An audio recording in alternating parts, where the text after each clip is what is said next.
Bună, dragii mei! Bine ați venit pe canalul meu! Astăzi vă invit să facem împreună o pâine delicioasă cu făină albă de grâu și făină de secară. Această rețetă este fără frământare, este genul de pâine pe care îl fac cel mai des, nu doar pentru că este una din cele mai simple metode, dar și rezultatele sunt mereu fenomenale.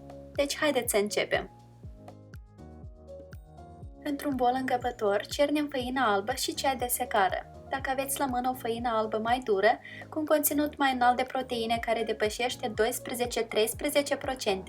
atunci veți avea parte de un rezultat și mai bun. Însă dacă nu, bineînțeles puteți folosi și făină obișnuită, pâinea oricum va ieși foarte bună. Adăugăm sarea și o amestecăm în făină, după care adăugăm drojdie uscată și apă de temperatura camerei. Dacă aveți drojdie proaspătă, atunci triplați cantitatea și dizolvați-o mai întâi în apă. Amestecăm toate ingredientele până sunt bine incorporate și obținem un aluat lipicios. Odată ce făina nu mai este vizibilă, putem să ne oprim. Acest lucru cred că nu durează mai mult de un minut. După cum observați, aluatul este unul lipicios, având o umiditate de aproximativ 77%. Iar acum acoperim aluatul cu o folie alimentară și îl vom lăsa la dospit pentru minim 15 ore și maxim 18 ore la temperatura camerei.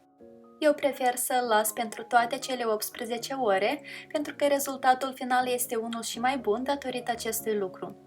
Deși noi nu frământăm aluatul, glutenul se dezvoltă anume prin odihna sa îndelungată. Au trecut cele 18 ore, iar aluatul s-a mărit considerabil în volum. Presărăm o cantitate generoasă de făină de secară pe blatul de lucru și răsturnăm aluatul.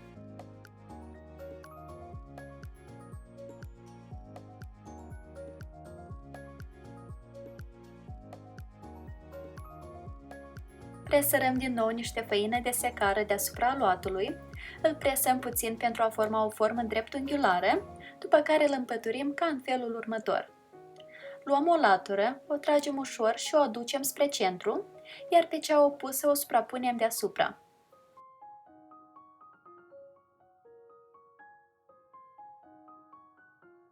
După care procedăm exact la fel cu latura de sus, aducând-o la centru și o suprapunem pe cea de jos deasupra.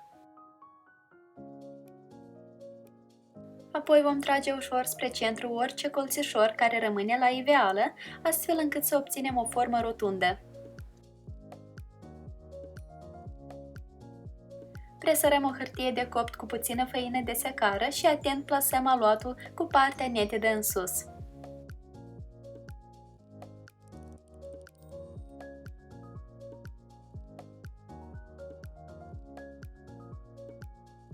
Acoperim aluatul cu un prosop și lăsăm să se odihnească pentru încă 2 ore. Iar cu jumătate de oră înainte de a se sfârși aceste 2 ore, vom preîncălzi cuptorul la 245 de grade împreună cu o cratiță de fontă. În rețetele precedente de pâine de la canal, la fel am folosit această cratiță, cu ea nu rămân niciodată dezamăgită de rezultate, pâinea dezvoltă o crustă absolut impecabilă în ea. Însă dacă nu dispuneți de una, puteți coace pâinea în orice altă cratiță rezistentă la cuptor. După 2 ore, scoatem cratița din cuptor și atent transferăm în ea pâinea împreună cu hârtie de copt. Punem capacul și coacem pâinea timp de 30-35 de minute, apoi scoatem capacul și o mai lăsăm la cuptor pentru încă 20-25 de minute.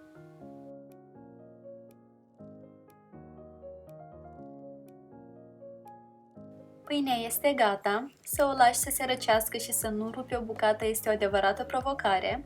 Are un interior extrem de gingaș și pufos, iar făina de secară i-a dat o aromă senzațională.